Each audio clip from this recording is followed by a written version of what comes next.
Mes chers amis, nous voici arrivés à nouveau au 26 du mois, 26 avril 2023, et pour le direct, donc notre petit rendez-vous mensuel. Alors, la Vierge a donné un message hier soir, j'ai pu assister à l'apparition avec la voyante Maria Pavlovitch. C'est un message très riche, vous allez voir. Mais avant de vous lire le message, j'aimerais vous donner quelques nouvelles locales. D'abord, une très grande nouvelle, c'est que à Biakovici, donc dans la petite zone des voyants à Medjugorje, on a construit ce qu'on appelle un sanctuaire à la miséricorde, c'est-à-dire c'est une grotte en pierre, un peu comme les grottes de Lourdes qui sont pas vraiment à Lourdes. Ensuite, vous avez le Christ miséricordieux avec les rayons rouges, les rayons blancs qui sortent en pierre. Et puis vous avez devant des bancs, et au milieu de ces bancs, vous avez un distributeur d'eau, c'est-à-dire, mais c'est comme un petit distributeur d'eau comme on a devant l'église de Medjugorje. Et cette eau ne vient pas de la ville, elle vient du sous-sol à 50 mètres de profondeur, et donc c'est une eau naturelle. Elle a été analysée, on peut la boire, elle a été bénie, donc c'est une eau bénie, et voilà, donc les gens commencent déjà à s'approcher, et ça a été créé aussi, je voulais dire, le jour du dimanche de la miséricorde, donc c'était comme un cadeau à Jésus miséricordieux. Et ça va permettre à beaucoup de gens qui ne pouvaient pas aller à Chormandsy, l'autre sanctuaire de la miséricorde, un petit peu à l'écart de Medjugorje, il faut quand même, faut une heure, disons, près de la rivière, de la Neretva. Donc, c'est sur place, un sanctuaire de la miséricorde. D'autres nouvelles, on a beaucoup de monde en ce moment à Medjugorje, on a beaucoup d'Ukrainiens, d'anglophones, même les Français ont rempli l'église, les Italiens ont débordé évidemment comme d'habitude. Vous avez aussi l'annonce de beaucoup de cars polonais qui vont arriver dans quelques jours. On ne chôme pas, je peux vous le dire. Voilà. Ensuite, une très bonne nouvelle aussi, c'est qu'on a reçu plusieurs nouvelles, plusieurs personnes, un certain nombre de personnes ont, établi dans leur paroisse, mis en place dans leur paroisse les 5 premiers samedis de Fatima, les 5 premiers samedis du mois que Marie a demandé explicitement à Fatima dans le but d'arrêter la guerre, dans le but d'arrêter les catastrophes naturelles. Voilà, donc, alors, comme elle a bien dit que Medjugorje était le prolongement de Fatima, et dans un des messages récents de Medjugorje, la Vierge nous a demandé encore de vivre les messages de Fatima. Alors, ces 5 premiers samedis, je vous recommande de les mettre en place aussi. Il suffit de bien lire on vous a fait une vidéo d'ailleurs là-dessus. Donc prenez-la, vidéo sur les 5 premiers samedis de Fatima. Et puis mettez en place même si c'est simplement quelques personnes, 3, 4, 5 personnes dans votre immeuble, dans votre paroisse, dans votre résidence, faites ça. Vous êtes sûr de faire un très beau cadeau à la Sainte Vierge et donc à son fils. Ces deux-là sont toujours ensemble. Alors, une autre bonne nouvelle, c'est que le rosaire non-stop, le rosaire en boucle, 24 heures sur 24, marche bien. Et il y a des gens tout le temps. Alors, si vous voulez, un jour vous êtes seul, vous avez une insomnie, par exemple, la nuit, vous dites, allez, je vais prier un petit peu. Alors, au lieu d'être tout seul dans votre chambre, vous prenez le rosaire. Vous avez donc là le lien pour le trouver. Et là aussi, vous faites très, très plaisir à la Sainte Vierge. Parce que nous nous unissons dans un même rosaire, non-stop, 24 heures sur 24. Alors voilà, je vous recommande. Bien, j'aurai d'autres nouvelles, mais on va les donner petit à petit comme ça. Je vais maintenant vous lire le message. Remplacez le mot enfant par votre propre prénom. C'est toujours comme ça qu'on écoute mieux le message. C'est une lettre personnelle que Marie nous envoie à chacun de nous. Chers enfants, je vous appelle tous à être porteurs de la paix et de la joie de Jésus ressuscité. Pour tous ceux qui sont loin de la prière, que l'amour de Jésus les transforme à travers vos vies pour une nouvelle vie de conversion et de sainteté. Merci d'avoir répondu à mon appel. Alors vous voyez que comme la dernière fois, la Vierge a donné un message très court, un message qui tient sur TikTok. Je crois qu'elle va se mettre vraiment à TikTok. Elle a compris que beaucoup de jeunes regardaient TikTok, donc elle va s'occuper des jeunes de cette manière. Et puis aussi une nouveauté par rapport à la dernière fois, c'est qu'elle a redit Medjugorje, elle a redit merci d'avoir répondu à mon appel. Alors ça, La dernière fois, elle ne l'avait pas dit parce que justement, on n'avait pas répondu à son appel. Elle donnait un message un petit peu dramatique sur que ce temps, aujourd'hui, cet enfant, que ce temps soit pour vous, chers enfants, le temps de la prière. Je pense que beaucoup ont commencé à prier, ont continué à prier grâce à ce message. Et là, elle a dit merci d'avoir répondu à mon appel. Donc, on va continuer à répondre à son appel. Alors, je vais essayer de vous donner un très humble commentaire. Dans ce message, elle nous appelle tous à être porteurs de la paix et de la joie, de Jésus ressuscité. Elle nous donne une responsabilité. Une responsabilité. Je vous rappelle ce message que Marthe Robin, une grande mystique française, a reçu du Seigneur lui-même, que si tous les baptisés vivaient leur foi, le monde serait converti en une année. Vous voyez la responsabilité des chrétiens, de ceux qui sont baptisés. Alors, nous avons là des mots-clés. D'abord, d'être porteur. Porteur, je connais quelqu'un qui était porteur de la joie et de la paix du Christ ressuscité. C'est celui dont on a parlé beaucoup dans les textes de jour de la messe ces temps-ci, c'est Étienne.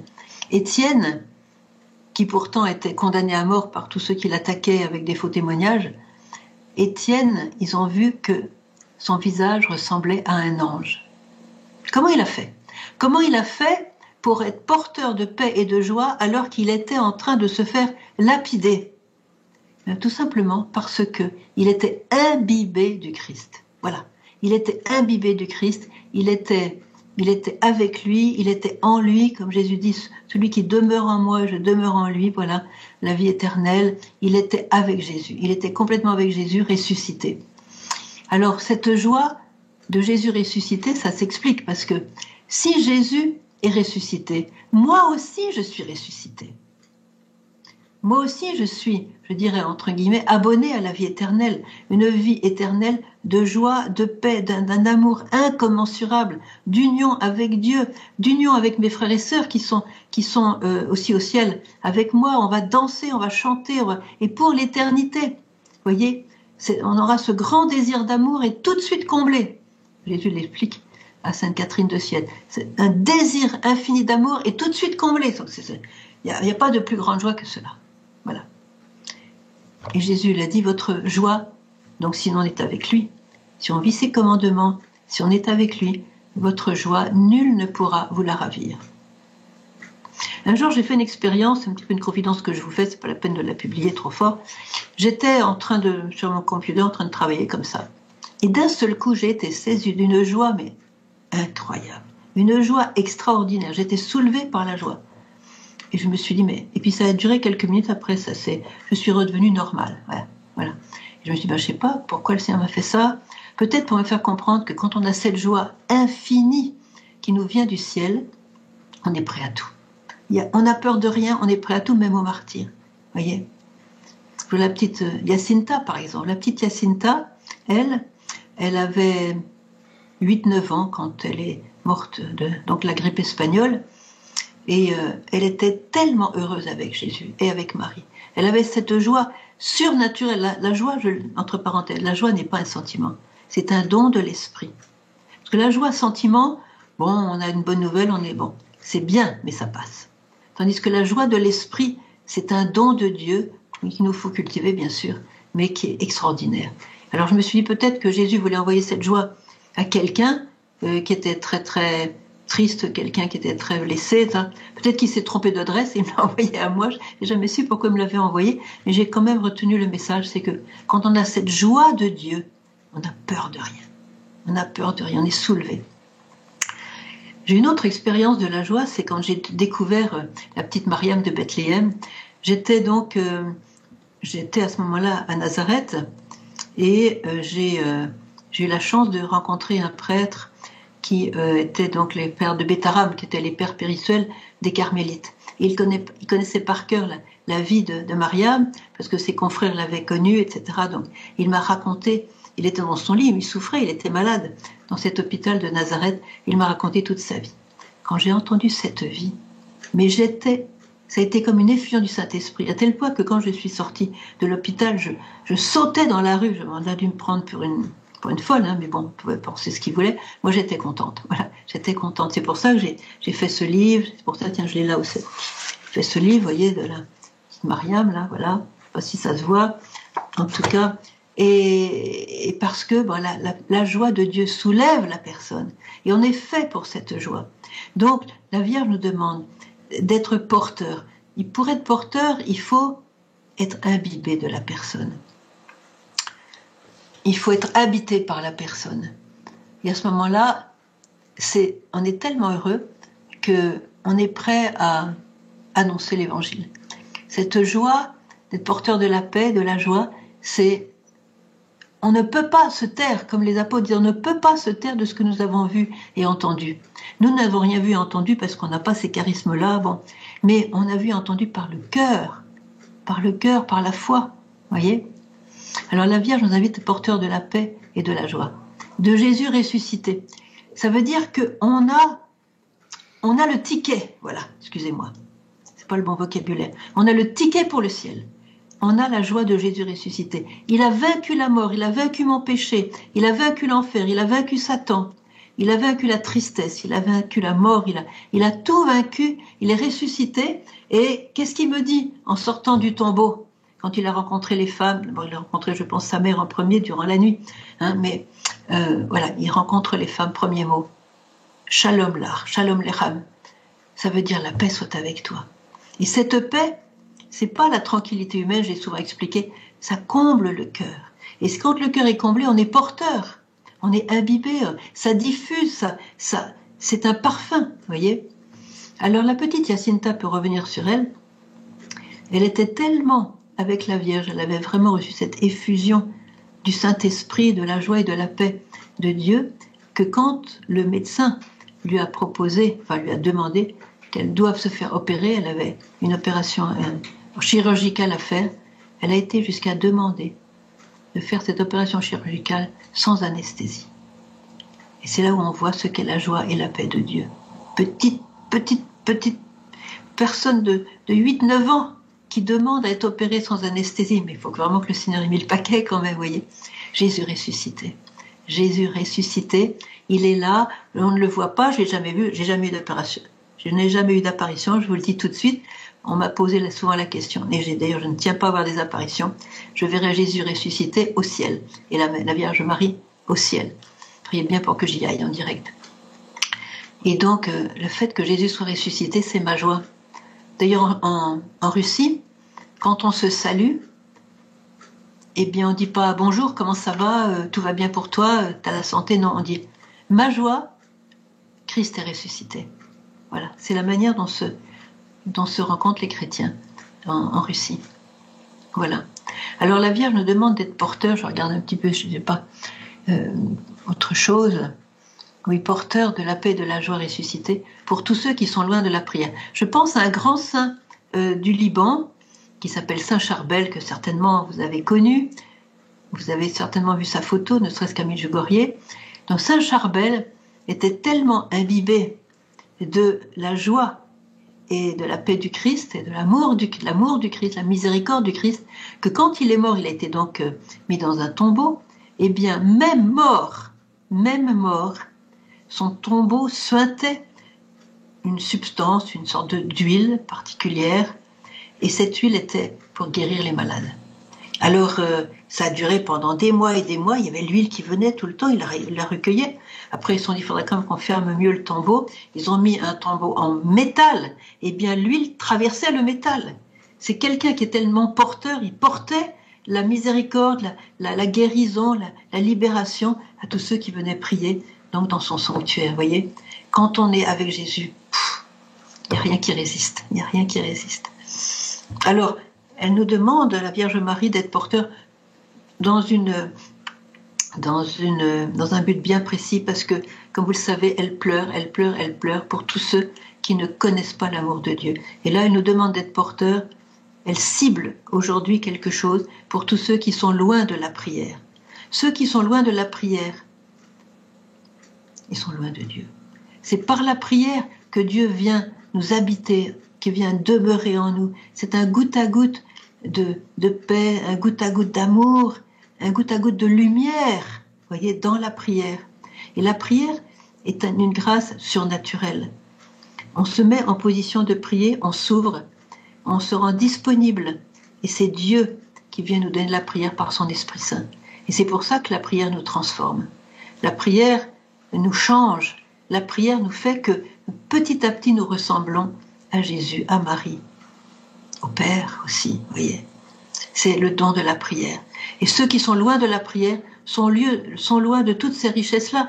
Alors peut-être que ceux-là n'ont pas été avertis, donc c'est par ignorance. C'est pour ça qu'il faut être porteur, pour les faire sortir de l'ignorance, qui est un témoignage, vous voyez. Quand Myriana était à Sarajevo, elle était donc en train de faire ses études, et elle était au milieu de jeunes communistes. Et comment certains jeunes communistes se sont convertis? Elle n'a rien dit de ces apparitions. Elle n'a pas parlé. Simplement, elle rayonnait de joie et de paix. Et là, ils lui ont demandé, comment tu fais pour rayonner de paix alors que tout va mal? Tout le monde a des épreuves. Comment tu fais d'où elle vient cette paix? Comment tu fais pour l'avoir? Tu fais du yoga, de la méditation transcendantale? Non, dit-elle, non. Cette paix c'est pas moi qui la fabrique. Elle me vient de Dieu. C'est Dieu qui me la donne. Quoi? C'est Dieu qui te donne cette paix? Mais qui c'est ton Dieu? C'est quoi ton Dieu? Alors elle les a invités à prier dans une église et beaucoup se sont convertis. Pas un seul mot, pas une seule mention de les apparitions. Non, son visage rayonnait la paix et la joie. Et pourtant, c'était très difficile parce qu'elle devait aller à la police tous les jours, elle était menacée à cause du régime communiste à ce moment-là, vous voyez. Donc c'était pas, tout allait mal pour elle, vous voyez. Et c'était la persécution. Et bien cette paix, cette joie, elle venait d'en haut par la prière, vous voyez, tout simplement par la prière. Alors, on décidait tous de prier davantage, vous voyez, et pour devenir porteur de la paix et de la joie de Jésus ressuscité. Padre Pio aussi, lui, alors lui, c'était un grand mystique, tout le monde n'est pas appelé à dire ce qu'il vivait, mais par exemple, il était tellement imbibé de Jésus, il offrait toutes ses souffrances à Jésus, il était tellement imbibé du Seigneur qu'il avait les stigmates, et le sang qui coulait de ces stigmates sentait la rose. Ça sentait la rose, vous voyez. D'ailleurs, la petite Jacinta aussi, quand elle est morte dans ce grand hôpital de Lisbonne, pendant 1 an, cette grande salle, c'est une salle commune, vous savez, à l'époque, c'était très pauvre, et bien, pendant 1 an, dans cette grande salle, et bien, cette salle sentait un parfum de rose. Voilà. Parce que même morte et enterrée, et bien, elle était au ciel, et bien, elle continuait à toucher ceux qui venaient, continuait à toucher de la paix et de la joie du Christ ressuscité par ce parfum de rose, voyez. Alors pourquoi la Vierge nous demande-t-elle d'être porteur de la paix, de la joie, etc., pour ceux qui sont à la prière? Que l'amour de Jésus les transforme à travers vos vies, pour une nouvelle vie de conversion et de sainteté. Alors cette nouvelle vie, alors on va d'abord parler de la transformation. Qui transforme un cœur?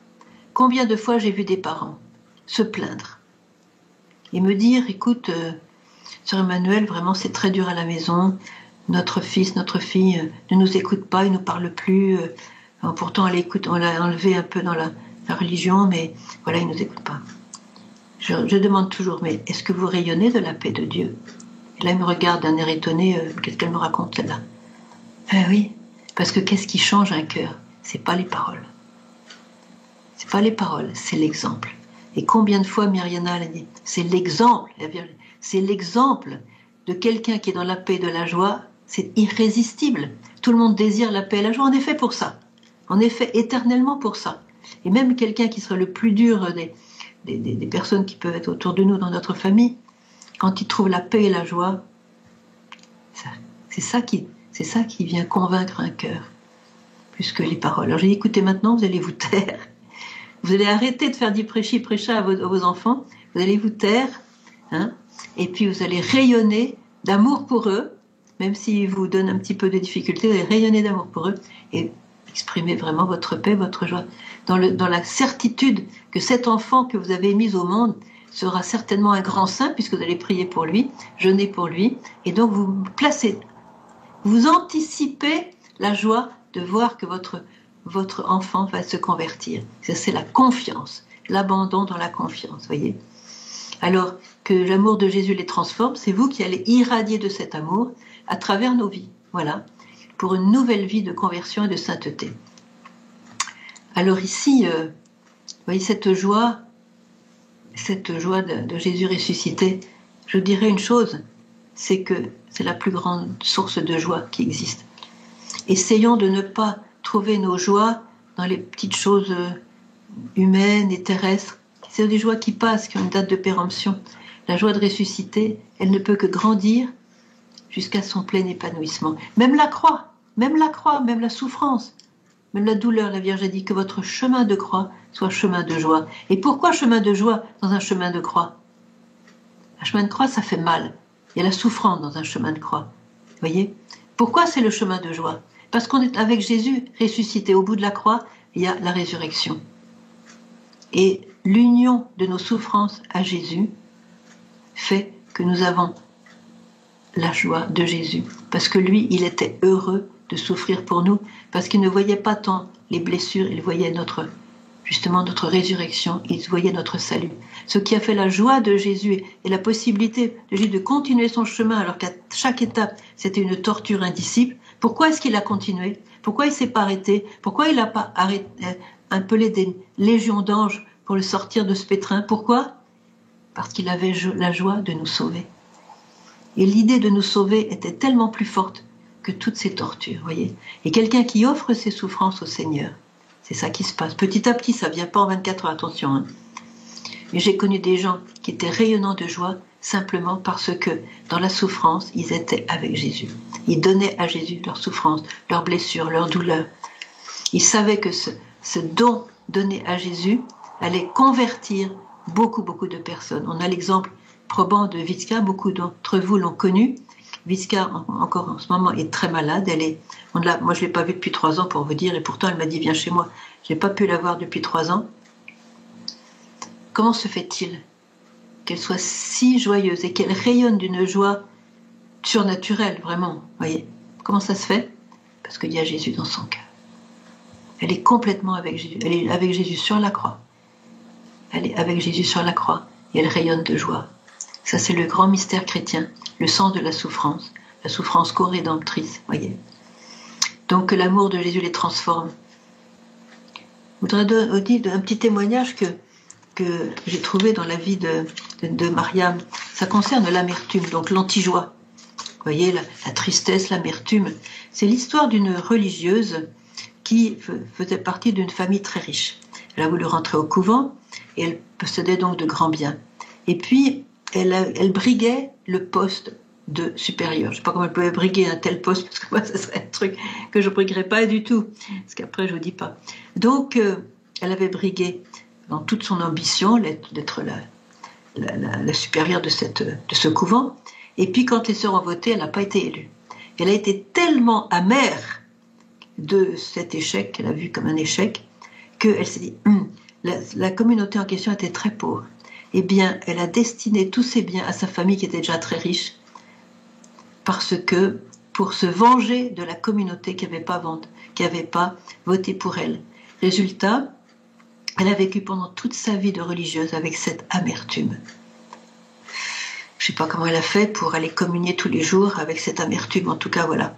Elle avait cette amertume et, eh bien, elle s'est retrouvée au fond du purgatoire. Parce que le Seigneur lui destinait une grande joie, une grande paix pour sa vie de religieuse. Elle s'est agrippée à son amertume, à sa vengeance. Voilà. Et du coup, là, voilà, elle s'est retrouvée au purgatoire alors qu'elle a pu aller tout droit au ciel, vous voyez. Donc c'est dans le petit livre de moi. Voilà. La Vierge a dit dans la prière, chers enfants, vous trouverez la plus grande joie. Justement, cette union avec le Seigneur. Donc pour une nouvelle vie de conversion et de sainteté. Une nouvelle vie est donnée par le baptême. Une nouvelle vie est donnée par le baptême. Alors je vous invite à prendre très très au sérieux votre baptême. Je vous donne un exemple. Le baptême, c'est une intervention de Dieu qui fait qu'on devient enfant de Dieu. Jésus devient mon frère. Je suis dans la famille. Tout ce qui est à Dieu est à moi. Je fais partie de la famille. Je suis enfant de Dieu. Toutes les richesses de Dieu sont à moi. Elles m'appartiennent. Comme dit le père de l'enfant prodigue, mais tout ce qui est à moi est à toi. Tu t'es pas rendu compte que tout ce qui est à moi est à toi? Mais réjouis-toi. Je suis très riche. Prends tout. Tout est à toi. C'est pour toi, je t'aime. Tout est à toi. C'est ça le baptême. On est enfant de Dieu, du coup, tout ce qui est à Dieu est à nous. Jésus est mon frère. Le Saint-Esprit est mon esprit. Le Père est mon Père. Il est large. Voyez? Alors, le Seigneur nous invite à vivre notre baptême. Et je vous invite encore peut-être aujourd'hui à relire les promesses du baptême. Je vais vous lire maintenant, parce que comme ça, si vous ne les avez pas, vous les aurez. Il y a plusieurs formules, je vais prendre la plus courte, mais il y en a une qui est même un peu plus belle encore, mais bon. Pour vivre dans la liberté des enfants de Dieu, rejetez-vous le péché. Rejetez-vous le péché. Oui, je rejette. Pour échapper à l'emprise du péché, rejetez-vous ce qui conduit au mal. Oui, je le rejette. Pour suivre Jésus le Christ, rejetez-vous Satan, qui est l'auteur du péché. Oui, je le rejette. Alors, voilà, telle est la foi de l'Église que nous sommes fiers de proclamer dans le Christ Jésus notre Seigneur. Voilà. J'ai l'exemple d'un enfant qui, un très petit enfant, un bébé pratiquement, un nouveau-né, oui, il est très très malade. Il était pour mourir. Et ses parents se sont dépêchés de le baptiser. Eh bien, figurez-vous que quand il a été baptisé, il a été guéri par le sacrement du baptême. Ouais, c'était une vie nouvelle qui a coulé en lui. Bon, c'est pas automatique, hein. C'est pas parce que je ne peux pas faire un cas général, mais un cas particulier qui est très intéressant. C'est une grande erreur de la part des parents d'attendre que l'enfant soit majeur et vacciné pour lui faire le choix de sa religion, est-ce qu'il doit être baptisé, pas baptisé. Et toutes ces années où il aurait pu être enfant de Dieu, béni par Dieu, visité par Dieu, conduit par Dieu, toutes les grâces qui sont attachées au baptême, ils en ont été privés parce que on attendait la conscience. Voilà, c'est un peu une mode, ça. Malheureusement, c'est pas génial. Voilà. Je voudrais simplement redire que la conversion et la sainteté, une nouvelle vie de conversion et de sainteté, la conversion, comme vous le savez, il s'agit de revenir. Nous sommes tous pécheurs. Mais n'oubliez pas que le ciel est rempli de pécheurs. Mais des pécheurs comment? Qui sont revenus, qui se sont repentis. Est-ce que vous savez comment on fait pour aller en enfer? C'est pas que je donne un conseil, hein. Comment on fait pour aller en enfer? Eh bien, on empêche Dieu de nous faire miséricorde. Quand on s'obstine dans le péché, quand on dit non, je ne veux pas me repentir, je ne veux pas changer, je ne veux pas de la miséricorde, je veux continuer dans mon péché. Et là, on se coupe de Dieu parce que Jésus ne peut pas forcer quelqu'un. Je me souviens d'un passage de Sœur Faustine où Jésus lui parlait. Et à ce moment-là, il disait une chose très très belle, c'est qu'au moment de la mort, il donne à l'âme une quantité de grâce supérieure encore à toutes les grâces qu'il a données durant la vie de la personne. Donc c'est une grâce extraordinaire. Eh bien, il a quand même ajouté, même comme ça, il y a des âmes qui refusent ma miséricorde, qui refusent la grâce. Et à ce moment-là, je ne peux rien, parce que Jésus respecte notre liberté. Et ces âmes-là se mettent elles-mêmes en enfer, parce que c'est le seul lieu où Jésus n'est pas. C'est le seul lieu où on n'aura pas Dieu. Et si on a choisi d'être sans Dieu, consciemment devant la lumière, parce que quand on meurt, il y a une révélation de la lumière. Vous voyez, Jésus a dit, dans l'Évangile, on l'a lu il n'y a pas longtemps, ceux qui croiront seront sauvés, et ceux qui ne croiront pas seront condamnés. C'est une parole qui peut choquer, mais on lit cette parole avec Le fait que Jésus dit, je suis la porte. Il n'a pas dit, je suis une porte. Je suis la porte. Et dans le credo, on dit, je reconnais un seul baptême pour le pardon des péchés. Et la Vierge nous dit aujourd'hui, elle nous dit, pour une vie nouvelle, donc donnée par le baptême. Eh bien, je reconnais un seul baptême. Qu'est-ce que c'est que le baptême? C'est de plonger dans la mort et la résurrection du Christ. Jésus est mort et ressuscité. Il me fait passer par le baptême dans sa mort et sa résurrection. Et au moment de la résurrection, il m'ouvre la porte, parce que c'est par sa mort et sa résurrection qu'il a ouvert les portes de la vie éternelle, qu'il a vaincu la mort éternelle. Voyez. Alors, si je refais ces prières du baptême, à nouveau, je renonce au péché, je renonce à Satan. Parce qu'il y a une chose, voyez, qui bloque la joie, c'est le péché. Je voudrais dire un petit mot aussi, que beaucoup vivent dans la tristesse parce qu'ils vivent dans le péché. Il y a des paquets, cadeaux, que le prêtre, à travers Jésus, nous donne quand on va se confesser d'une manière sincère, c'est le paquet cadeau de la joie. Encore une fois, un don de l'Esprit Saint.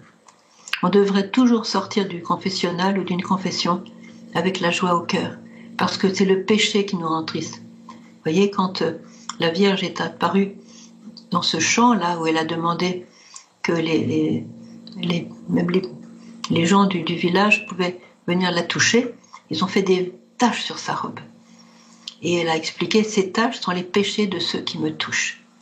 Et c'est là qu'elle a donné ce message, je vous invite à vous confesser au moins une fois par mois, parce qu'avec le péché, on ne peut pas avoir la joie, on ne peut pas avoir la paix, on ne peut pas être heureux. Et chaque péché a sa dose de tristesse. Vous voyez, chaque péché a sa dose de tristesse. Comme dit la parole de Dieu, le salaire du péché, c'est la mort. Donc à chaque péché, il y a une petite dose de mort, on dit petite, plus ou moins grande évidemment. Il y a les péchés vénials, il y a les péchés mortels, mais chaque péché porte sa dose de mort, de tristesse, de maladie, de mal. Et c'est pour ça qu'à chaque confession, notre joie surnaturelle est restaurée, parce qu'on abandonne le péché. On décide de ne plus pécher. On restera pécheur parce que bon, on est comme ça. On tombe facilement. Mais ce qui permet à Dieu de faire la fête, c'est justement quand on vient revenir vers lui et se repentir avec sincérité, vous voyez. Et là, à chaque fois que je reviens vers lui pour me repentir, donc pour revenir, comme il y a, voilà, pour revenir, la conversion, c'est le retour. Chaque fois que je me convertis pour choisir Dieu à nouveau, eh bien, c'est une dose de joie qui m'est donnée.